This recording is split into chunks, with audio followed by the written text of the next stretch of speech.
2024-এ মুক্তি পাওয়া action drama Telugu movie নাম হারম হারা এর ব্যাপারে। মুভির শুরুতে কিছু সিন দেখায়, অনেকগুলো লোক জমা হয়েছে, একটা লোককে ধরে নিয়ে যাওয়া হচ্ছে, মানুষ তাড়া করছে সামনের দিকে যেতে, না জানে কি হচ্ছে, পুলিশ তাদের থামানোর চেষ্টা করছে। তারপর প্রোডাকশন কোম্পানির নাম ওঠে, এরপর মূল সিন শুরু হয়। কুপ্পাম থানার পাশে ছোট্ট একটা গ্রামের কথা বলছি। গ্রামের সবগুলো লোকজন জমা হয়ে আছে। ক্যামেরা সরে এসে এখানে এন্ট্রি করায় মুভির অন্যতম ক্যারেক্টার সুনীল স্যার। আগে কমেডি রোল করতো, এখন প্রায় ভিলেন বা সাইড রোল করে। একটা পুলিশের গাড়ি আসে, তারপর তাকে ধরে নিয়ে যায়। থানায় আসার পর তাকে বসতে দেওয়া হয়। তার যে মুড মোশন মনে হচ্ছিল না খুব ছোট কেউ। একটু পর এন্ট্রি হয় মুভির অন্য আরেক ক্যারেক্টার এসপি কিরণময়ী। আমরা কিরণ বলে ডাকবো, ঠিক আছে? কিরণ না কিরণ। তো হেড কনস্টেবল মিস্টার পালানি স্বামী, এখন পুলিশ হয়ে এভাবে অপরাধের মতো সামনে বসে আছো, তারপরও তোমার লজ্জা করছে না? পালানি বিড়িটা ফেলে দেখো পালানি, তোমার মোশন দেখার মতো আমার সময় নেই, আমি জাস্ট উত্তর চাই। পালানি বলে, ম্যাডাম আপনি তো আপনার উত্তর পেয়ে যাবেন, কিন্তু তার আগে গ্রামের সাধারণ মানুষদের ভরসা, তাদের আশ্রয়ের মানুষ সুব্রমণিয়াম কোথায়, সেটার উত্তর আগে দিন। কি আমি উত্তর দেব? অপরাধী তোমরা। তুমি আইন ভঙ্গ করেছো, বেআইনি অস্ত্র চালান করেছো, প্রমাণ লুটপাট করেছো, ঘুষ খেয়ে লাখ লাখ টাকা কামিয়েছো, আর আমায় বলছো উত্তর দিতে? গ্রামের লোক তোমাদের পীর মনে করলো বলে কি তোমরা সাধু হয়ে গেলে? তোমরা যা করেছো তাতে তোমাদের মানুষও বলা যাবে না। আসছে পালানি বলে, ম্যাডাম অন্যের উপকার এমনি এমনি হয় না, এমন করেই হয়। গ্রামে গিয়ে খোঁজ নিয়ে দেখুন, কোন কৃষকের আর 1 টাকাও ঋণ নেই। গ্রাম ছেড়ে জীবিকার জন্য যারা বাইরে চলে গেছিল তাদের আবার গ্রামে ফিরিয়ে এনে কাজ দেওয়া হয়েছে। প্রত্যেকটা মানুষ তার থেকে এত পরিমাণ উপকার পেয়েছে যে তার মাঝে ঈশ্বরকে দেখেছে, তার গুরুত্ব তারা বোঝে। আপনি কি করে বুঝবেন? কিরণ বলে, দেখো আমার এত কিছু জানার দরকার নেই, তুমি যা কাহিনী বলো সত্যিটা আমায় বলো। পালানি বলে, ঠিক আছে, সুব্রমণিয়ামের কাহিনী জানার আগে আপনাকে আগে এই গ্রামের অবস্থার ব্যাপারে জানতে হবে। সিন বছর ডাইরেক্ট পিছনে এনে ক্ষেতের মাঝে গ্যান্ডারি হাতে এন্ট্রি করায় মুভির সব থেকে লুচ্চা ক্যারেক্টার ডিবি হারুন, বাসাভা রেড্ডির। কিছু লোক বেড়া দিচ্ছিল, সেখানে সামনের বাড়িতেই ছিল এক বৌদি। বাসাভার ভালো লেগে যায়, তার তাকানোর রিয়াকশনটা দেখুন। এমনি কি আমি লুচু বললাম? এই ভাই সাহেব পাশের এলাকার, উনি তারই বউ। বাসাভা বলে, এই যে ভাই সাহেব এখানে যে এসব করছেন তাম্মি রেড্ডি কি জানে? হ্যালো ব্রো, কে তুমি? আর কোন তাম্মি রেড্ডি? নিজের টাকায় জমি কিনেছে, কাকে বলতে যাবো? বাসাভা বলে, বেটা এটা কুপ্পাম, এখানে তাম্মি রেড্ডি যা বলে তাই হয়। টাকা দিয়ে কিনেছিস তুই, কিন্তু দখল করবে সে। চুপচাপ এখান থেকে চলে যা যদি বাঁচতে চাস। ভাই সাহেব কম না, সে বলে এখানকার বিধায়ক নাকি তার আত্মীয়, সে সব তাম্মি মাম্মিকে ভয় পায় না। রাতে এমএলএ আমার এখানে ডিনারে আসবে, তোমার তাম্মি রেড্ডিকেও নিয়ে এসো, আলাপ করিয়ে দিব নি, যাও। বাসাভা বলে, নরমালি সে কোথাও যায় না, কিন্তু প্রমিস করলাম আমি তাকে নিয়ে আসবো এখানে, বলে সে চলে যায়। রাতে এমএলএ তার বাড়িতে এসেছে, দুজন কথা বলছিল যে পরের ভোটে তার ছেলেকে দাঁড়িয়ে দিবে। এর মাঝে কয়েকটা গাড়ি আসে। কি ব্যাপার, কে এলো? একজন দৌড়ে এসে গেট খুলে দেয়। মূল ভিলেন এন্ট্রি দিতে চলেছে, একটু বিল্ড আপ না দিলে হয় বলুন? তো এই যে দুবাইয়ের বাপ্পি লেহারিকে দেখছেন, এই সেই তাম্মি রেড্ডি, যার কি কাজ একটু পর বুঝতে পারবেন। তাম্মি রেড্ডিকে দেখে তো এমএলএ ফেটে গেছে, আর তার ফেটে যাওয়া দেখে ভাই সাহেব চুপ। তাম্মি রেড্ডির উপদেষ্টা কাদের কাকা বলে, এমএলএ কি খবর তোমার, আজকাল দেখা যায় না? জি ভাই ভালো, এই একটু বিজি ছিলাম। ভাই ভাই আপনি এখানে কোনো সমস্যা? রেড্ডি বলে, শুনলাম তোর ছেলে নাকি আজকাল নিজেকে বিধায়ক বলে বেড়াচ্ছে, ওকে একটু শান্ত থাকতে বল, পরবর্তীতে আমার ছেলে সারাত দাঁড়াবে। মানে এটা রেড্ডির ছেলে সারাত। এমএলএ সরি বলে, ভাই আমি তো নিজে জানি না আপনি এমন প্ল্যান করে রেখেছেন। বাবা দাঁড়াবে, এতে তো কোনো সমস্যা নেই, আমি ওকে বুঝিয়ে বলবো, ও আর পাকনামি করবে না। ঠিক আছে তুই এখান থেকে যা। এমএলএ চলে যায়। বাসাবা ভাই সাহেবের লোকদের মারা শুরু করে। ভাই সাহেবের সব লোকদের মারে,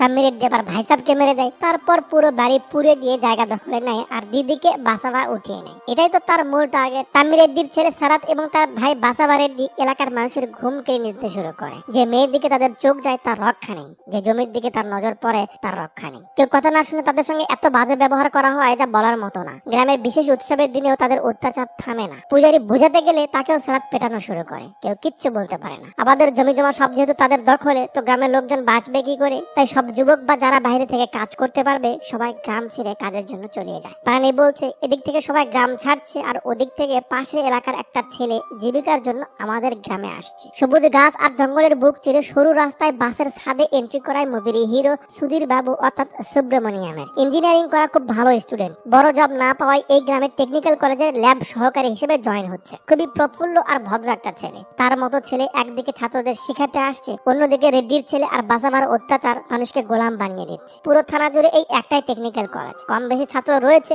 সুব্রমণিয়াম ল্যাবের যত্ন নেয়, বাচ্চাদের শেখায়। একদিন কলেজে চা খেতে খেতে সিম্পলি এন্ট্রি হয় মুভির heroine a very sweet Malvika Sharma অর্থাৎ দেবী। পুরো কলেজ জুড়ে এই একটাই হ্যান্ডসাম ছেলে, ভালো লাগবে না তো কি করবে? সুব্রমণিয়ামের তাকানোতেও বোঝা যাচ্ছিল তারও ঘন্টি বেজেছে। এই রেড্ডি পরিবারের ভয়ে এলাকার কোনো লোক মাথা উঁচু করে তাকাতে পারে না। ভাই সময়টা কিন্তু বর্তমানের না, গল্পকে সেট করা হয়েছে মেবি 1990 বা ওই দিকে আর কি। সে সময় আবার সেখানে এখানকার ফেমাস চাওয়ালাও আছে। না না না, ডলি চাওয়ালা নয়, রামনা কাকা। পালানি চারজন বসে আছে, একটু তারা দেখাচ্ছে। কাকু বলে, আরে তোর কি সুব্রমণিয়ার মতো চাকরি আছে নাকি যে এত তারা দেখাচ্ছিস? বস একটু। সুব্রমণিয়ামকে এখানকার সবাই কম বেশি চেনে, কারণ সে হয়তো এই কলেজে পড়েছিল, আর তাছাড়া পালানির বন্ধু এই গ্রামে হয়তো অনেক এসেছে, তাই হয়তো সবাই চেনে। সুব্রমণিয়াম চা নিয়ে পালানিকে দেয়। পালানি বলে, বুঝলি বন্ধু, চাকরি না থাকলে কেউ দাম দিতে চায় না। শালা কবে যে এই সাসপেনশন উঠে যাবে আল্লাহ জানে। চা শেষ করে সুব্রমণিয়াম মন্দিরে যায়। তারপর সেখান থেকে একটা ঝুলন্ত ব্রিজ রয়েছে এখানে, সেখানে কিছু সময় কাটায়। আর কলেজ, সেখানে কাজ বাজ, এটাই তার চারপাশ। দিন ভালো যাচ্ছে। একদিন সকাল সকাল দেবী সুব্রমণিয়ামের রুমে আসে খাবার দিতে। আরে কি করছো তুমি এখানে কেন? কেউ দেখলে কি বলবে বলো তো? তার মানে এদের মাঝে সম্পর্ক হয়ে গেছে। আমরা তো কিছুই জানলাম না, কখন হলো, কিভাবে হলো। দেখ তাদের ব্যাপার। দেবী বলে, আমি মানুষের ধার ধারি না, তুমি খাও তো, বলে সে চলে যায়। খুলে খাবার দেখে বাবুর ভালোই লাগে। যাক, তার কপাল ভালো, সে খাবার পায়, পেতেই পারে, সে অধিকার তার রয়েছে। সে খাক, আমরা না হয় সামনে যাই নাকি। সিন কয়েকদিন সামনে আসে। টেলিফোনে কথা বলছে সুব্রমণিয়ামের বাবা। সুব্রমণিয়ামকে বলছে যত তাড়াতাড়ি পারে সে যেন তাকে টাকা পাঠায়। আর ভাবছে মানে যে কথা হয় সেগুলোই হয়। পরের দিন সকালে দিয়ে বাস থেকে নামে কোথায় যেন গেছিল, নাকি সেও অন্য গ্রামের। সুব্রমণিয়াম তাকে নিতে আসে, নিয়ে যাচ্ছে আর গল্প করছে যে সে তাকে বিয়ে করবে, তার হাত পা একটু শক্ত হোক, মানে একটু টাকা পয়সা হোক।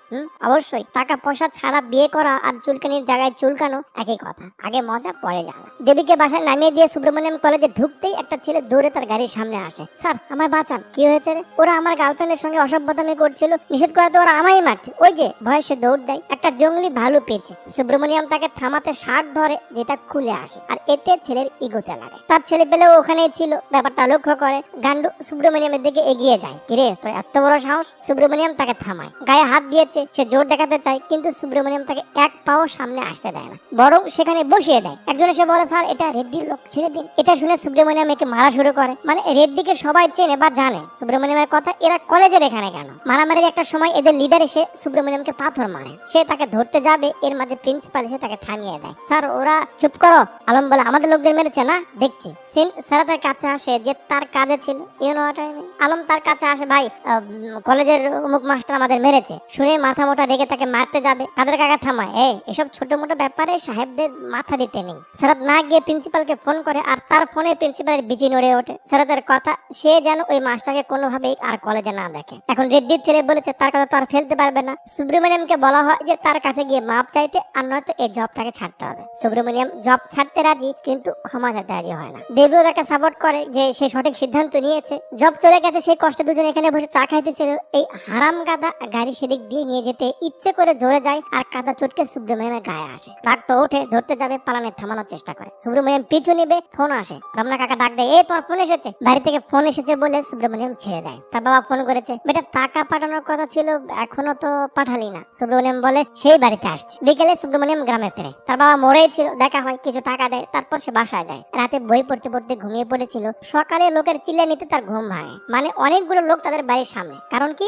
এরা সবাই টাকা পাবে এর বাবার থেকে, এই জন্য। সুব্রমণিয়াম বাইরে আসে, কি হয়েছে এত চিল্লাপাল্লা কেন? এরা বলে টাকা পাবো তোমার বাবার থেকে, সে দিচ্ছে না, আজ দেবে কাল দিবে। সুব্রমণিয়াম খানিকটা অবাক হয় যে আপনারা সবাই টাকা পাবেন। কাকু বলে, জরুরি বলে তোমার বাবা টাকা নিয়েছে, কতদিন হলো ঘোরাচ্ছে, আজ আমাদের টাকা লাগবে, আমরা নিয়েই যাবো। সুব্রমণিয়াম বলে, দেখুন কাকু, আপনারা আমার সঙ্গে কথা বলুন, সে টাকা কোথায় পাবে এখন? আপনারা এতদিন অপেক্ষা করেছেন, আর কিছুদিন সময় দিন, টাকাটা আমি ফেরত দেবো। এই কাকু সবার পক্ষ থেকে সুব্রমণিয়ামকে 3 মাসের একটা সময় দেয়। 3 মাসের মাঝে তাকে টাকা ফেরত দিতে হবে। রাতে সুব্রমণিয়াম একটু অভিমান করে গিয়ে শুয়ে পড়ে, কারণ তার বাবা তাকে না জানিয়ে এতগুলো টাকা ঋণ করেছে। খানিকক্ষণ পর তার বাবা এসে কেঁদে কেঁদে বলে, সবার কপালে এমন ছেলে জোটে না। লোকজন বাড়িতে এসেছে বলে হয়তো অভিমান করেছিস, কিন্তু আমার উপর রাগ না দেখিয়ে, কিছু জানতে না চেয়ে নিজে টাকার দায়িত্ব নিলি, এমন ছেলে কজনারা আছে। আরো কিছু ইমোশনাল কথাবার্তা বলে কাকু সেখান থেকে চলে যায়। সুব্রমণিয়াম কান্না তো করে, বাট বাবাকে বুঝতে দেয় না। পরে তার বাবা বাইরে শুয়ে পড়লে সুব্রমণিয়াম এসে বাবাকে জড়িয়ে ধরে ঘুমায়। টাকার দায়িত্ব যেহেতু নিয়েছে, তাই তো বসে থাকলে চলবে না। বাড়ি থেকে আবার রওনা দেয়, পালানের কাছে যাবে, কোনো একটা প্ল্যান করবে বিজনেস। পালানের বাড়িতে এসে ওঠে, সেখানেই থাকে। পরের দিন সকালে দেবী এসে দেখে চুলায় ভাত পড়ে যাচ্ছে, সাহেবের কোনো খবর নেই। সে সামলায়, কি ব্যাপার, জব চলে যাওয়ার পরেও তো এতটা ভেঙে পড়তে দেখিনি, এমন দেখাচ্ছে কেন? সুব্রমণিয়াম বলে, কিছু একটা করার জন্য টাকা জমিয়েছিলাম, কয় টাকা বের হয়েছে দেখো। এই টাকা দিয়ে তো কাঁচা বাদামও কেনা যাবে না। ভালোবাসার মানুষের টাকার প্রয়োজন, আর কি। দিদি হাতের বালা খুলে দেয়, নাও আলম, তোমার কামে যদি আমি আজ্ঞা না আসতে পারি, তাহলে কি হবে বারে? ব্যাপারটা ভাইয়ের খুব ভালো লাগে। পালানির নিচে এসে ডাকতে থাকে, তাদের একটা কলিগ মারা গেছে, সেখানে যেতে হবে। সুব্রমণিয়াম দেবীকে রেখে সে চলে যায়, সে যেন বাটটা দেখে রাখে। দুজন বেরিয়ে পড়ে। একটু পর সেখানে পৌঁছে পালানি সুব্রমণিয়ামকে বাইরে থাকতে বলে সে ভিতরে যায়। শ্রদ্ধাঞ্জলি দিয়ে লোকটার বাড়ির ভিতরে দিকে যাচ্ছে। যেতেই আছে। এটা কি বাড়ি নাকি টানেল? যাক, লোকটার রুমে এসে এখান থেকে একটা ব্যাগ নিয়ে চুপচাপ ছেলে এমন ভাবে বের হয়ে যাচ্ছে যেন কেউ সন্দেহ করতে করতে না পারে তার হাতের ব্যাগটা তার না। শেষে তার এক সিনিয়র অফিসার সামনে পড়ে, কি ব্যাপার, কই যাচ্ছ, সাইডে এসো, ব্যবস্থা করা হয়েছে। মানে দারুণ ব্যবস্থা করেছে। পালানি বলে, না স্যার আমাকে যেতে হবে। স্যার আর তাকে ছাড়ে না। পালানি বলে, ঠিক আছে স্যার, ওই যে আমার বন্ধুটা ওখানে দাঁড়িয়ে আছে, তো আমি ওকে পাঠিয়ে দিয়ে আসছি। বলে পালানি ব্যাগটা সুব্রমণিয়ামকে দিয়ে যেতে বলে যে সে একটু পর তার সঙ্গে ওই ব্রিজের উপর গিয়ে দেখা করবে, সে যেন ওখানে আসে। সুব্রমণিয়াম ভালো মনে বাড়ি যাচ্ছে। একটা আইল্যান্ড পার হতে গিয়ে ব্যাগটা এখানে বাড়ি খেয়ে টং করে একটা শব্দ হয়। কি হলো? গাড়ি থামিয়ে খুব ভয়ে ভয়ে সুব্রমণিয়াম ব্যাগের ভিতরে হাত দিয়ে যখন হাতটা বের করে, দেখে একটা গান আর একটা বই। সুব্রমণিয়াম অবাক, এটা কেন তার কাছে। চলে আসে ব্রিজে। পালানি আগে থেকে অপেক্ষা করছে। কিরে, কেউ দেখেনি তো? কই, দে দে দে। সুব্রমণিয়াম বলে, কেউ তো দেখেনি, কিন্তু এটা তোর কাছে কেন? সঙ্গে আবার ব্লুপ্রিন্ট। পালানি বলে, এটার জন্যই তো সাসপেনশনে রেখেছে, সেদিন রাতে আমাদের ডিউটি ছিল। এই গান আর ব্লুপ্রিন্ট তথ্য বক্সে ছিল, এটা আমি জানতাম। পরের দিন থেকে আমার শিফট চেঞ্জ হবে, তাই আমি আর এক কাকা মিলে এটা সরিয়ে ফেলি। প্ল্যান ছিল আমরা কোনো ইনভেস্টর খুঁজে কারখানা দেব বা এমন কোনো লোকের কাছে এই ব্লুপ্রিন্ট বিক্রি করবো যাতে আমাদের লাইফ সেট হয়ে যায়। কিন্তু কর্মের ফল, পরের দিনেই পরিদর্শন অফিসার এসে প্রমাণ খুঁজে পায় না। আমি যেহেতু রাতে ডিউটিতে ছিলাম, তাই আমাকে অনির্দিষ্ট সময়ের জন্য বরখাস্ত করে। সুব্রমণিয়াম বলে, তো এটা কাছে রেখেছিস কেন? বিক্রি করে দে, কমসে কম গানের জন্য তো কিছু টাকা পাবি। পালানি বলে, একজনকে বলেছিলাম 500 টাকা দিতে চেয়েছিল, কিন্তু সে এখন জেলে। কি 500 টাকা? 500 টাকার কথা শুনে সুব্রমণিয়াম চমকে ওঠে। সামান্য কিছু ধাতু আর বানানোর মজুরি সব মিলে না হয় 100 টাকাই খরচ হয়, এই জন্য 500 টাকা? পালানি বলে, বিক্রি করার রিস্ক কে নিবে? ডিলার কই পাবে? সুব্রমণিয়াম গানটা নিয়ে ভালো করে দেখতে থাকে। মাথায় কিছু তো একটা চলছে। টান করে ধরে বলে, এই জন্যই বুঝি চাকরিটা চলে গেল রে পালানি। মানে কি বলছিস? বুঝেছি, আমার সময় কেন যাচ্ছিল না। পালানি, আমরা যদি এটা বানানো শুরু করি তাহলে কেমন হবে? পালানি তো অবাক, আবে কি যাতা বলছিস বে? সুব্রমণিয়াম বলে, তুই জাস্ট হ্যাঁ বল মামা, আমি এটা শুরু করবো, এই বিজনেস আমি করতে পারবো। পালানি বলে, আমার কাছে কিন্তু ইনভেস্ট করার মতো কিছুই নেই। সুব্রমণিয়াম বলে, সেই সবকিছু দেখে নেবে। পালানি বলে, এসব বিজনেস একজন করে, ওর উপর দিয়ে বিজনেস করা কিন্তু সহজ ব্যাপার না। সুব্রমণিয়াম বলে, রিস্ক না নিলে লাইফে কিছুই করা যাবে না, সব দেখা যাবে, চল। কোথায়? আরে কাজ শুরু করবো, তার জন্য জায়গা লাগবে না? দুজন পড়ে থাকা কোনো বাড়ি বা কারখানা দেখতে যায়, যেখানে লুকিয়ে তারা কাজটা শুরু করতে পারবে, কেউ সন্দেহ যেন না করে। খুঁজতে খুঁজতে পাচ্ছিল না। পালানি এখানে একটু হিসু করতে থামে। সুব্রমণিয়ামের নজর পড়ে এই দিকে, একটা পুরনো হল পড়ে আছে। দুজন সেখানে যায়, উপর দিয়ে পার হয়ে ভিতরে যায়। হলটা আর চলে না, কিন্তু এখানে যে ঘন ঘন কেউ না কেউ আসা যাওয়া করে সেটা বোঝা যাচ্ছিল। বিয়ারের বোতল, সিগারেট পড়ে আছে। এরা ডিসিতে গিয়ে একটা রুম খোলা পায়, বিদ্যুতের লাইনে দেওয়া, সুমসাম পরিবেশ, কাজ করতে বেশ ভালোই হবে। এর মাঝে আওয়াজ আসে কিছু লোকের। পালানি এখান থেকে দেখে রেড্ডির ছেলে সারাত। হাই হাই, এ এখানে কেন? সুব্রমণিয়াম দেখে একটা লোককে ধরে এনে মারছে। মানে সারাতে মূলত এই জায়গাটা তার মতো করে ইউজ করে। মেরে মুড়ে তারা চলে যায়। সুব্রমণিয়াম বলে, এই জায়গায় তার লাগবে। পালানি বলে, এখানে কাজ করাটা রিস্কি হবে। সুব্রমণিয়াম বলে, না, এটাই তার লাগবে, কারণ এখানে বিদ্যুতের একটা সুবিধা রয়েছে, আর সারাত এখানে আসে, এই জন্য অন্য কেউ আর আসবে না। পরিষ্কার করতে লেগে পড়ে। তারপর তাদের প্ল্যান মতো সবকিছু সাজিয়ে নেয়, ব্লু প্রিন্ট গুলো দেওয়ালে লাগিয়ে দেয়, ফুল সেট রেডি করে পরের দিন এসে কাজে বসে সুব্র। তার কাছে যে গানটা ছিল সেটা খুলে ফেলে। যেহেতু সে নিজের টেকনিক্যাল স্টুডেন্ট, ব্যাপারগুলো তার কাছে ইজি হয়ে যায়। বাইরে কামারের কাছে গিয়ে কিছু জিনিস কিনে নেয়, তারপর সেগুলো গলে এভাবে বডি বানায়। তারপর যা যা লাগে আস্তে আস্তে সব সেট করতে থাকে। অনেক পরিশ্রম শেষে ফাইনালি গানটা রেডি হয়ে যায় পারফেক্টলি। কিন্তু তাদের কাছে তো বুলেট নেই। সুব্রমণিয়াম সেই ব্যাপারটা নিয়েই ভাবতে থাকে। পালানির বিড়ি ঠোকানো আর পাশের কামারের মারে আইডিয়া আসে, আর এরপর সে নিজেই বুলেট বানিয়ে ফেলে। পালানিকে চেক করতে ডাকে, মাল রেডি। পালানি মেরে মুড়ে দেখে একেবারে অস্থির একটা জিনিস সে বানিয়েছে। বেটা, তুই তো করে দেখিয়েছিস, তার মানে এখন প্রোডাকশনে যাওয়া যায়। পালানি একটা ডিলার ঠিক করেছে, তার সঙ্গে কথা বলতে এরা একটা বারে আসে। ক্লায়েন্টের অপেক্ষা করছিল, সারা তো সেখানে আসে। এরা তো তাকে দেখে চুপচাপ আছে, কোনো ঝামেলা করছে না। কিন্তু সুব্রমণিয়ামকে দেখে মনে হচ্ছে সে মাথায় কিছু না কিছু আটছে। সারা পাশের গ্রামে তার একটা ফ্রেন্ড রাজের সঙ্গে দেখা করতে এসেছে। দুই বন্ধু গল্প সল্প করছে। রাজের একটা সৎ ভাই আছে, তার বড়। সে আর তার মাঝে জমি নিয়ে ঝামেলা লেগেই থাকে। সে তাকে মারার চেষ্টাও করে যাচ্ছে। সারাত বলে, তুই জাস্ট আমাকে বলবি, আমি ওকে দেখে নিব। কথাবার্তা বলে রাত চলে যায়। সারাত থাকে, একটু পর যাবে। এই সময় সে ফ্রি। সুব্রমণিয়াম সুযোগটা কাজে লাগাতে যায়। গানটা বের করে টেবিলের উপর রেখে দেয়। তার লোকেরা মারতে আসে। সারাত ইশারা করে, কি হচ্ছে, দেখতে পাচ্ছিস না গান? বাট এখানে রাখলি কেন? সুব্রমণিয়াম বলে, আমি একজন বিজনেসম্যান, তোর লাইফে এর প্রয়োজন, তাই ডিল করতে চাই। দরকার হলে তুই তোর কাছে রেখে দে 2 দিন, ব্যবহার করে যদি কাজের মনে হয় তখন তোর বাপকে বলিস ডিলে আসবো। সারাত বলে, বেটা, আমাদের কাছে যেগুলো আছে এগুলো দিয়েই কাজ হয়, ও সব দিয়ে আমরা কি করবো? সুব্রমণিয়াম আর কিছু বলতে যাবে, রাজ আর তার লোকেরা দৌড়ে আবার বারে আসে। সারাতের পিছে গিয়ে খাড়ায়। তাকে মারতে তার ভাই লোক পাঠিয়েছে। সারাত তাকে থামানোর চেষ্টা করে, কিন্তু হাতাহাতি শুরু হয়। একটা পর্যায়ে এরা সারাত সহ সব লোকদের ধরে ফেলে। এখন তো কোনো উপায় নেই, কি হবে? ভাই সাহেব মারতে যাবে, তার আঙ্গুলে বুলেট লাগে, যাতে তার হাত থেকে চাকুটা পড়ে গেল। মারলোকে সুব্রমণিয়াম। তার হাতে গান দেখে এরা সবাই এখান থেকে ভয়ে পালিয়ে যায়। আর কিছু লাগে? সুব্রমণিয়াম বলে, আমি জানি, এখন এটা তোর লাগবে, বলে সে টেবিলে রেখে চলে যায়। সেটা নিয়ে স্যার তার বাবাকে দেখায়। তার বাবা বাসাবাড়ির দিকে দেখতে বলে। সে চেক করার জন্য শুট করে। মজাই লাগে। কাদের কাকাও বলে, নেওয়া যায়, এসবের প্রয়োজন। রেড্ডি বলে, ওদের মুখের দিকে তাকায় একবার, কেমন হা করে আছে। ঠিক আছে, ওদের সবার জন্য একটা করে অর্ডার দিই। কাজ হয়ে গেল। পরের সপ্তাহে টাকা বায়না দেয় আর 2 পিস নিয়ে নেয়। এদিকে বিজি থাকায় সুব্রমণিয়াম কদিন হলো পার্টির সঙ্গে দেখা করেনি, তাই দেবী একটু অভিমান করে আছে। সুব্রমণিয়াম তাকে গান দেখিয়ে বলে সে এটার বিজনেস চালু করছে। দেবী এবারও তার সঙ্গ দেয়, গার্লফ্রেন্ডও সঙ্গ দিল, টাকাও আসছে, লাইফ যে উন্নত হচ্ছে সেটা দেখাতে কেন তাদেরই ফলো করে। দিন যেতে যেতে সুব্রমণিয়ামের উন্নতি দেখায়, ছেলে গাড়ি কিনে ফেলে, যে কামারের ছেলেদের থেকে মাল কিনতো তাদেরকে সে আবার কাজে নিয়ে নেয় যাতে প্রোডাকশন আরো বেড়ে যায়। আর দেখতে দেখতে সুব্রমণিয়াম নতুন বাড়িও নিয়ে নেয়, সবাই বাড়িতে আসে, কথাবার্তা বলে। এরপর একদিন সারাদের ওই যে ফ্রেন্ড রাজ সুব্রমণিয়ামকে ডাকে ডিল করতে। তার ভাই আলাদা বিজনেস করছে যার ভাগ তাকে দেওয়া হয় না, সে সব সময় তাকে মারার চান্স থাকে, তাই তার নিজের সুরক্ষা আর বিজনেসের জন্য সে সুব্রমণিয়ামের থেকে ডিলারশিপ নিতে চায়। সুব্রমণিয়াম রাজি হয় সে তার কাছে মাল পাঠাবে। রাজ বলে কিন্তু এটা এত সহজ না, ভাই যে লোকের সঙ্গে বিজনেস করে তার নাম সুমিত, নাম শুনে কিউট মনে হতে পারে কিন্তু সে অনেক খতরনাক। যদি জানতে পারে আমি তার থেকে মাল না নিয়ে বিজনেস করছি সে তোমাদের পিছে পড়ে যাবে। পুরো সাউথে তার মালই সাপ্লাই হয়। সুব্রমণিয়াম বলে সেটা আমি দেখে নেব, মাল তোমার কাছে পৌঁছে দেওয়ার দায়িত্ব আমার। ডিল ফাইনাল হয়, প্রোডাকশনের কাজও বাড়ানো হয়, মাল রেডি। যেদিন মাল ডেলিভারি দিতে যাবে পুলিশ প্রায় এখানে চেকপোস্ট বসায়, সেদিনও বসে গাড়ি চেক করতে থাকে। পালানি তো ভয় পাচ্ছে না যায় তাদের মাল ধরা পড়ে, সব খুঁজে মুজে পুলিশ কিছুই পায় না, গাড়ি ছেড়ে দেয়। একটু পর সুব্রমণিয়াম রাজের বাড়িতে আসে, ভাই কই কই মাল কই? সুব্রমণিয়াম বলে হাড়ি পাতিল এনেছি তোর বাড়িতে নে। রাজ গিয়ে চেক করে দেখে সে এর মাঝে মাল এনেছে, কেউ বুঝতেই পারবে না, এতগুলো মাল, টাকাও অনেক পায়। এখন সুব্রমণিয়ামকে দেখে রেড্ডির লোকেরা ভয় পেতে শুরু করেছে, কারণ সে মোটামুটি টাকাওয়ালা হতে শুরু করেছে। সিন বর্তমানে আসে, কিরণ রেগে যায়, কি হচ্ছে এসব? আমি কি এখানে তোমার বসের সফলতার কাহিনী শুনতে বসেছি? তাড়াতাড়ি পয়েন্টে এসো। পালানি বলে ম্যাডাম কারো খারাপ দিক দেখতে হলে ভালো দিকটাও দেখতে হয়, আমরা ওখানে বিজনেস করছিলাম, মানুষ মারেনি। সিন আবার পেছনে আসে, সবকিছু ঠিকঠাক চলছিল, অস্ত্র পেয়ে রেড্ডির অত্যাচার আরো বেড়ে গেছিল, তারা খুব ছোট ছোট ব্যাপার নিয়ে মানুষকে মারতে শুরু করে। ওদিকে শকুনের কানে খবর পৌঁছে যায় যে রাজ আলাদা করে বিজনেস করছিল। সে রাজকে ভয় দেখায়, তার সঙ্গে ডিল করতে বলে, কিন্তু রাজ রাজি হয় না, সে সুব্রমণিয়ামের সঙ্গ ছাড়ে না। পালানি সুব্রমণিয়ামকে সাবধান করে দেয় যে সুমিত আমাদের উপর হামলা করতে পারে বা আমাদের মাল আটকাতে পারে। সুব্রমণিয়াম ওয়ার্কশপে থাকা সব মাল লোড করে পালানিকে নিজে গিয়ে ডেলিভারি দিতে বলে। দুদিন পর যখন পালানি ডেলিভারি দিতে বের হয় সুমিত আর রাজের ভাই তাকে ঘিরে ধরে, মানে তারা রাজকে বন্দি করে পালানিকে এখানে আসতে বলেছে আর কি। সেই রাতে আবার সুব্রমণিয়াম বুলেট বানাতে এখানে কাজ করছিল। সারাত অনেকগুলো লোক নিয়ে হলে আসে, কিছু লোক বাইরেই থাকে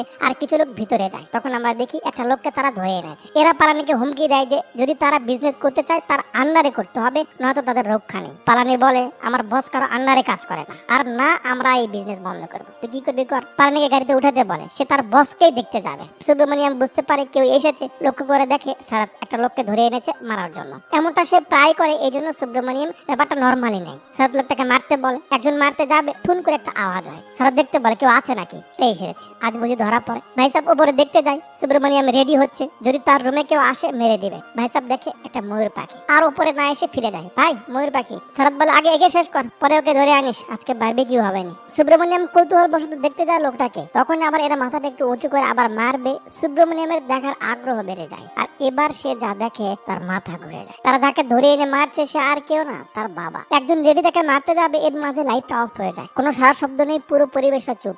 কে একজন লাইট অন করে। লাইট আসে আর আমরা দেখি যে মারার জন্য রেডি হয়েছিল সে সুব্রমণিয়ামের ঘাড়ে। সবাই তো বিশেষ করে সারাত একটা চটকানো দেয় যাতে সে টেবিলে গিয়ে পড়ে। কাকু অবাক, তার ছেলে এখানে কি করে? সুব্রমণিয়াম গিয়ে তার বাবার মুখ থেকে কাপড়টা খুলে দেয়, আর কাকু বলে ওঠে বেটা তুই। এরা বুঝে যায় এটা তার বাপ। শুরু হয় খেচা খেচে। সুব্রমণিয়াম একেবারে অ্যাংরি মুডে সবাইকে তুষ করে দেয়। বাইরের দল বুঝতে পেরে তারা ভেতরে আসে, সুব্রমণিয়াম অপেক্ষা করছে আয়। তারা সামনের দিকে যায় আর ওদিক থেকে পালানি এদের নিয়ে চলে আসে এখানে। সুমিত তার কিছু লোকদের ভিতরে গিয়ে তাকে ধরে আনতে বলে। তারা তো ভালো মনে যায়, কিন্তু মার খেয়ে বাইরে আসে। একটু পর সুব্রমণিয়াম বাইরে আসতে ধরলে আরো কিছু লোক তাকে ঘিরে নেয়। এরা দেখছে, সুব্রমণিয়াম তাদেরও সাইজ করে দেয়। যেভাবে সে খেঁচাতে থাকে দেখে সুমিতের বিচি চিপায় উঠে যায়। সুব্রমণিয়াম সবাইকে মেরে শেষে সারাতকে ধরে। এরা তো সারাতের ব্যাপারে জানে, সে রেডির ছেলে। সুব্রমণিয়াম সারাতের পায়ে মেরে দেয়। পালানি রাজকে নিয়ে নেমে সুমিতকে হুমকি টুমকি দিয়ে সেখান থেকে যেতে বলে। ক্যামেরা সুব্রমণিয়ামকে দেখায়, আর এখানে মোবিল ইন্টারভিউ হয়। ইন্টারভিউর পর সুব্রমণিয়াম বাবাকে নিয়ে বসে। রেড্ডির মতো লোকের সঙ্গে তার কি ঝামেলা সেটা আগে জানতে চায়। কাকু বলে আমি অনেকবার তোকে বলতে চেয়েছি কিন্তু বলা হয়নি। আমি কিছু টাকা জমিয়েছিলাম, কুপ্পামের জমির ভাও কম চলছিল, তাই সেই টাকা দিয়ে এখানে জমি কিনি। কিছুদিন পর জানতে পারলাম রেড্ডির জমি দখল দিয়েছে। আমি তার সঙ্গে শক্তি দিতে পারবো না, তাই মামলা করি। আমার কাছে সব অরিজিনাল ডকুমেন্ট ছিল, তাই সাহস ছিল। লয়ার বললো তাদের বিরুদ্ধে লড়তে অনেক টাকা লাগবে, তখন আমার গ্রামের লোকদের থেকে টাকা ধার নিতে হয়। অনেক কাঠখড়ি পুড়ে আমরা মামলা জিতে যাই, তারপর ওরা আমায় এখানে উঠিয়ে আনে। আমি কখনো ভাবিনি তোর সঙ্গে এইভাবে দেখা হবে, আর জমির ব্যাপারে আমাকে তোকে এভাবে বলতে হবে। পণ্ডিত আরতে নিয়ে আসে, বেটা তুমি তোমার বাবার এই অবস্থা দেখে অবাক হচ্ছ। আমাদের এখানে তো এটা সব পরিবারের গল্প। এখানকার প্রত্যেকটা পরিবারে কারো না কারো ছবি দেয়ালে টাঙানো। জানি না আমাদের দিন কবে ফিরবে। সিল হসপিটালে আসে, ছেলে মার খেয়ে পড়ে আছে, দেখতে আসে। একজন স্বাভাবিক ছিল, তার থেকে শুনে নেয় একজন তাদের মেরে এই অবস্থা করেছে। ওদিকে বাজারে এই কথা ছড়িয়ে যায় যে রেড্ডির ছেলেকে রেড্ডিকে কেউ মেরেছে। সবাই সেটা নিয়ে কানাকানি করছিল। এর মাঝে বাসাবা রেড্ডি আর তাম্মি রেড্ডি সেখানে আসে। বাসাবা রেড্ডি এই কাকুকে ধরে পেটায়, বল কে সে? তাদের একজন লোক রমনা কাকুকে ধরে আনে। ভাই এ চেনে, এর দোকানে বসে ও চা খেয়েছে। বাসাবা তাকেও মারা শুরু করে। নারিকেল ফাটানোর পর যখন একজনকে মারতে বলে, কাকু সেখান থেকে দৌড় দেয়। দৌড়াতে দৌড়াতে যখন এর পিছে যায়, কাকু চলার শব্দ পেয়ে সবাই মনে করে রমনা কাকা বুঝি শেষ। বাট রমনা কাকা তো দৌড়ের উপরে। আর কি হলো, রেড্ডির লোকের মাথা দেহ থেকে আলাদা হয়ে গেছে। কে করলো? ভাই বের হয়ে আসে। বাসাবা বুঝতে পারে এই সেই ছেলে, তার লোক আসে, ভাই একেবারে মাথায় মেরে দেয়। এরপর এখানে লম্বা একটা ফাইট সিন হয়, খুব ব্রুটাল মারামারি সিন গুলো এই জন্য এখানে দেখানো যাচ্ছে না। তো শেষে সুব্রমণিয়াম লুজুকে ধরে উত্তম মাধ্যম দিয়ে এখান থেকে এই জিনিসটা নিয়ে উড়ে এসে বাসাবার গলায় ঢুকে দেয়। রেড্ডি তো ফেটে যাচ্ছে। বাসাবাকে মারা দেখে লোকজন সাহস পায় রেড্ডিকে তারা মারবে। কাদের কাকা রেড্ডিকে সেখান থেকে নিয়ে যায়। সুব্রমণিয়াম সবাইকে সাহস দেয় যে এরপর থেকে সে সবকিছু দেখে নেবে। সে এই গ্রামে থাকতে চলেছে। যে লোকজনগুলো বাইরে গেছে সবাইকে ডাকতে বলে, কাজের ব্যবস্থা সে করে দিবে। লোকজন যা যার লোককে খবর দিয়ে গ্রামে ফিরতে বলে। পরের দিন যারা শহরে গেছিল সবাই গ্রামে ফিরে আসে। গ্রামে খুশির হাওয়া বলতে শুরু হয়। রেড্ডি তার ভাইয়ের শেষ কাজ করে কাদের সঙ্গে আলোচনা করছে যে সব হয়েছে ওর জন্য, আমি ওকে ছাড়বো না। কাদের কাকা বলে, আমরা প্ল্যান করবো, আপনি চিন্তা করেন না। সিন কয়েকদিন সামনে আসে ভূমি অফিসে। গ্রামের সব লোকজন এসেছে। তাদের মাঝে সুব্রমণিয়ামের গাড়ি। ভিতর থেকে বের হয় কাকু আর দেবী। দুজন ভিতরে এসে অফিসারকে কাগজ দেয়, স্যার আমরা মামলায় জিতেছি, যে বাকি কাজগুলো ছিল সেগুলো করে দিন। ঘুষ খেয়ে অভ্যেস হয়েছে, এজন্য আর ঘুষ ছাড়া কাজ করবে না। দেবী বলে, শ্বশুর মশাই এরা এভাবে বুঝবে না, স্যার একটু বাইরে দেখবেন প্লিজ। অফিসার বাইরে দেখে সুব্রমণিয়াম এখানে। তাকে দেখে সে ভয় পেয়ে যায় আর সঙ্গে সঙ্গে কাজ করা শুরু করে। পুরো অফিস মাথায় তুলে নেয়। বাইরে এসে নিজে সুব্রমণিয়ামকে বসতে দেয়, ভাই আপনি এখানে, আমার ডাকতেন আমি চলে যেতাম। যে কাজ সে টাকা ছাড়া কখনো করতো না সেটা এমনি করে কাগজ তার সামনে এনে দেয়। সুব্রমণিয়াম বলে, গ্রামের লোকদের কাগজও ঠিক করে দিতে হবে। সে তাতেও রাজি হয়, জাস্ট 2 দিন সময় চায়। সুব্রমণিয়াম সবাইকে বলে, আপনাদের জমির কাগজ আপনারা ফিরে পাবেন, চিন্তা করেন না। লোকজন তাদের আরো প্রবলেমের কথা বলে, যে তারা ব্যাংকরাপ্ট হয়েছে, এখন লোন শোধ করবে কি করে, উপায় তো দেখছে না। সুব্রমণিয়াম বলে সে দেখবে, তাদের চিন্তার কিছু নেই। গাড়িতে উঠে পারানিকে বলে, দেখেছিস পারানি আমাদের পরিবার কত বড় হয়ে গেছে, চল এদের ব্যবস্থা করি। একটা ইটের ভাটা তাদের সব গাড়ি সহ সুব্রমণিয়াম লিজ নিয়ে নেয়। তারপর লোকজন দিয়ে সেখানেই তার বিজনেস চালু করে। গ্রামে যারা কাজ করতে আগ্রহী সবাইকে তার কাজে নিয়োগ দেয়। ছোট গান থেকে এখন বিভিন্ন রকমের গান সে বানানো শুরু করে। পুরো দমে প্রোডাকশন বেড়ে যায়। লোকজন যেন সহজে তার থেকে অর্ডার করতে পারে, এই জন্য সবগুলো গানের আলাদা আলাদা নামও সে রেখে দেয়। যত মাল তত টাকা। দুজন টাকা গুনে শেষ করতে পারে না, এত অর্ডার আসতে থাকে। সবকিছু যেহেতু ঠিকঠাক চলছে, তো এরা বিয়ে শাদীও করে ফেলে। নতুন সংসার শুরু হয় সুব্রমণিয়ামের। ওদিকে প্রোডাকশন চলছে, এদিকে সে আরো নতুন নতুন আবিষ্কারের জন্য বই পড়া শুরু করেছে। সবাই মিলে বেশ আনন্দে রয়েছে, কোনো প্রবলেম নেই। চিঠির মাধ্যমে ডিলের ব্যাপারে যোগাযোগ হয়। একবার সুব্রমণিয়াম এমন একটা মেশিন বানানোর চিন্তা করে, ছেলেপেলে দেখে তারাও আগ্রহ দেখায়। আর এখন তার মাল এভাবে ট্রাকে ভরে ভরে যায়। চেকপোস্ট আর তাদের থামায় না। তাদের বানানো অস্ত্র এখন সব চিন্টু ফিন্টুর হাতেই পৌঁছে গেছিল। বাট সবকিছু নর্মালি চলবে এমনটা তো আর লাইফ না। গান ইজি হওয়াতে ছোট ছোট ব্যাপারেও মানুষ মানুষকে মারার সুপারি দিতে থাকে, যার মাঝে এই পুলিশরা পড়ে যায়। পুলিশ মরেছে, ব্যাপারটা তো ছোট নয়। এই কেস দেখার জন্য কিরণ মাই এখানে আসে। সে কার্তুজ দেখেই বুঝতে পারে এটা লোকাল ভাবে বানানো। অফিসারদের খোঁজ নিতে বলে। সেন আবার 2 দিন সামনে রেড্ডির বাড়িতে আসে। সুমিত আর রাজের ভাই রেড্ডির কাছে এসেছে। কারণ কি, ভাই সাহেব বলে সুব্রমণিয়াম তাদের বিজনেসের ক্ষতি করেছে আর তার ভাইকেও মেরেছে। তো সেদিক থেকে তাদের শত্রু তো একজনই। রেড্ডি বলে, প্ল্যান কি? সুমিত বলে, সুব্রমণিয়ামের কাছে এমন একটা লোক পাঠাতে হবে যাকে সে সন্দেহ করবে না। সে অবশ্যই পলিটিক্যাল লোক হতে হবে। সে তাকে মালের অর্ডার দিবে, যার ডেলিভারি দিতে হবে অমুক জায়গায়। মাল যেহেতু বেশি, আমি শিওর ও নিজে ডেলিভারি দিতে আসবে, আর এটাই হবে তার কাল। পরের দিন রেড্ডি বিধায়ককে সুব্রমণিয়ামের কাছে পাঠায়। এমএলএ এসে বলে তার মাল লাগবে এতগুলো, ওকে অমুক জায়গায় ডেলিভারি দিতে হবে, কারণ বিরোধী দলের লোকেরা তাদের ফলো করতে পারে। তাই পালানির সন্দেহ হয়, কিন্তু সুব্রমণিয়াম না করে না, সে রাজি হয়। ডিল অনুযায়ী কয়েকদিন পর মাল ডেলিভারি দিতে এখানে আসে। টাকা দিয়ে এমএলএ চলে যায়, এরাও যাবে।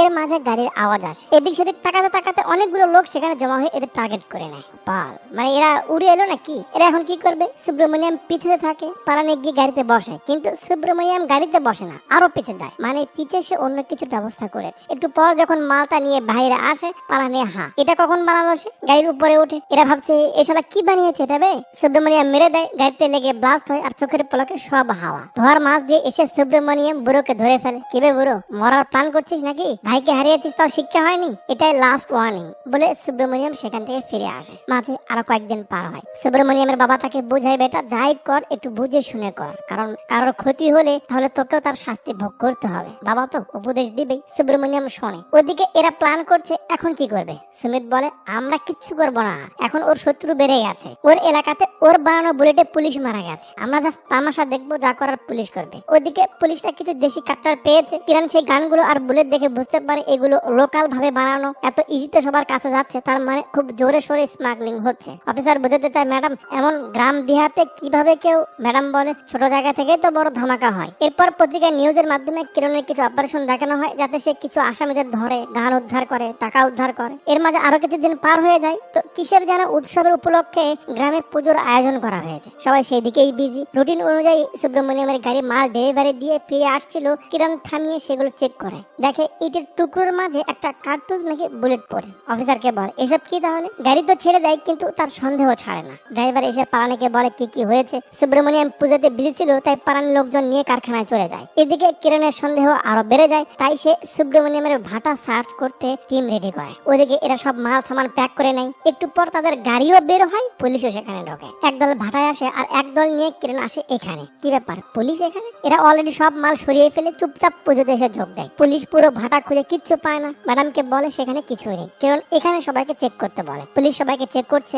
সুব্রমণিয়াম দেখে এই কাকু কাঁপছে। কি ব্যাপার? পেছনে লক্ষ্য করে দেখে একটা তার কাছেই রেখেছে। একটু পর পুলিশ যখন তাকে চেক করে পায় না। সুব্রমণিয়াম আগেই টান দিয়ে তার কাছে রেখে দিয়েছে। পুলিশ যখন তাকে চেক করতে যাবে, সে তাকে থামিয়ে গান বের করে পুলিশের হাতে দিয়ে দেয়। হাতিয়ার পাওয়ার অপরাধে তাকে গ্রেফতার করা হয়। যখন তাকে এখান থেকে নিয়ে যাবে, তখন মানুষ বাধা দিতে থাকে। আর এটা সেই সিন যেগুলো মুভির শুরুতে আপনারা দেখেছিলেন, মনে আছে? সুব্রমণিয়ামকে গাড়িতে ওঠানো হয়, কিন্তু গাড়ির সামনে লোকজন শুয়ে পড়ে। গাড়ি এগোতে দেবে না। কিরণ বুঝতে পারে তার শক্তি এখানে কিছুই করতে পারবে না। সে সুব্রমণিয়ামকে কনভিন্স করে তার লোকদের বোঝাতে সে জাস্ট তার ডিউটি করছে, এখানে তার কোনো কিছু করার নেই। সুব্রমণিয়াম সবাইকে বোঝায়, তারপর তারা সবাই সাইড দেয় আর সুব্রমণিয়ামকে থানায় নিয়ে আসা হয়। লোকজন পরে থানাও ঘিরে নেয়। কিরণ বুঝতে পারছে না এখন একে কিভাবে আদালতে নিয়ে যাবে। এর মাঝে কি যে হয়, সিন কাট করে দেখানো হয় যে পেছনের ওয়াল ভেঙে সুব্রমণিয়ামকে কোথায় যেন নিয়ে যাওয়া হচ্ছে। কিরণ যাচ্ছে না। এটা আবার একজন দেখে ফেলে, গিয়ে লোকজনকে বলে দিলে তারা থানার ভিতরে আসার চেষ্টা করে, কিন্তু পুলিশ বাধা দেয় আর কিরণ ফাঁকা গুলি করে তাদের ছত্রভঙ্গ করে দেয়। ওদিকে রেড্ডি তার লোকজন নিয়ে একেবারে ফুল তৈরি হচ্ছে, আজ পুরো গ্রাম দখল করে নেবে।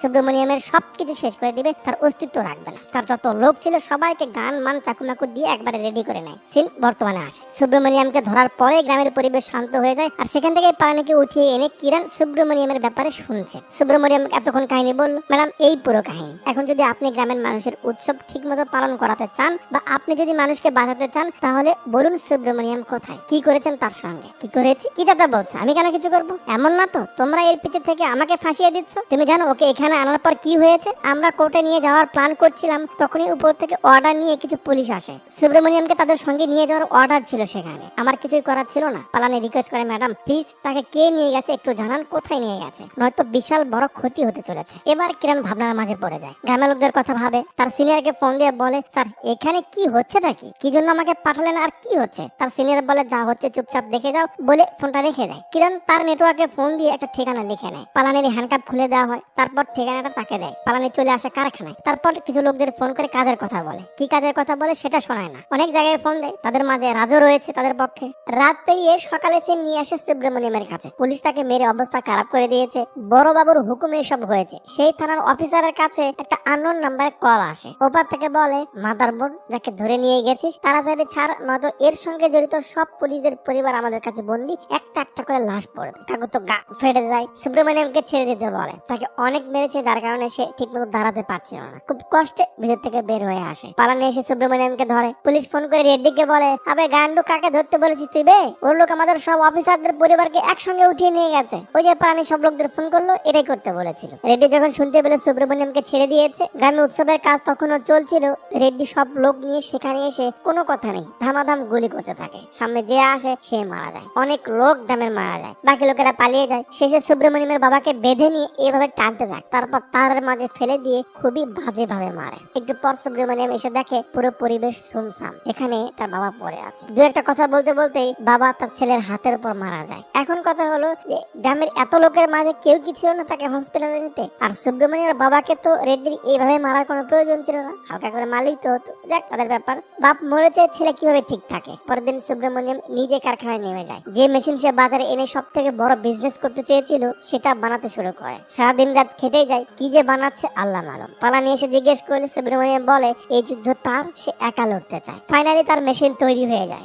রেড্ডির কাছে আসে। হসপিটাল থেকে তার ছেলেকে উঠিয়ে নিয়ে গেছে সুব্রমণিয়াম, সেটা জানতে পেরে সে এমন এমন করছে। ছেলেকে নিয়ে গেছে মানে যুদ্ধ ঘোষণার সংকেত এটা। রেড্ডি সব লোকজন নিয়ে চলে আসে ময়দানে। এরপর রেড্ডির ছেলেকে বেঁধে রেখেছে গাড়িতে সুব্রমণিয়াম। এত লোকের বিপক্ষে সে একা। গাড়ি থেকে বের হয়ে একটা কুড়াল নিয়ে রেড্ডির ছেলের কলাটা আগে আলাদা করে দেয় তার সামনে। বুঝাই, দেখ কেমন লাগে। রেড্ডি চিল্লায় ওঠে, এ কি করলি এটা? ওই মার হালারে মার। সবাই গুলি করতে শুরু করে, কিন্তু ভাইয়ের কিচ্ছু হয় না। সুমি তো রেড্ডির সঙ্গে মিলে গেছে, সে বলে আবে এত দূর থেকে বন্দুক কাজ করবে না, কাছে গিয়ে মার যা। এরা দৌড় দেয়, কাছে এসে সুব্রমণিয়ামকে মারবে। সুব্রমণিয়াম পিছনে এসে এবার তার নুরা ফাতেহিকে বের করে। মেশিন দেখে তো সবাই অবাক, এটা কি বে? সুব্রমণিয়াম মারা শুরু করে। তো এখানে আসলে মাথা মুন্ডু বিহীন মারামারি হয়, যেগুলো দেখে না আপনার লাভ হবে না আমার কোনো ফায়দা, তাই স্কিপ করি, ঠিক আছে। রেড্ডি যখন পাচ্ছিল না তার সঙ্গে, কাদের কাকা গাড়ি থেকে দেবীকে বের করে আনে, নে এবার শুট কর। সুব্রমণিয়াম অবাক, সে তার কথা ভাবেইনি। রেড্ডি দেবীকে সেখান থেকে দৌড় দিতে বলে যাতে সে সুব্রমণিয়ামের চোখের সামনে তাকে মারতে পারে, কিন্তু সুব্রমণিয়াম তাকে সেভ করে। সে বাকিয়ে বাকিয়ে যখন সুব্রমণিয়ামের কাছে আসে,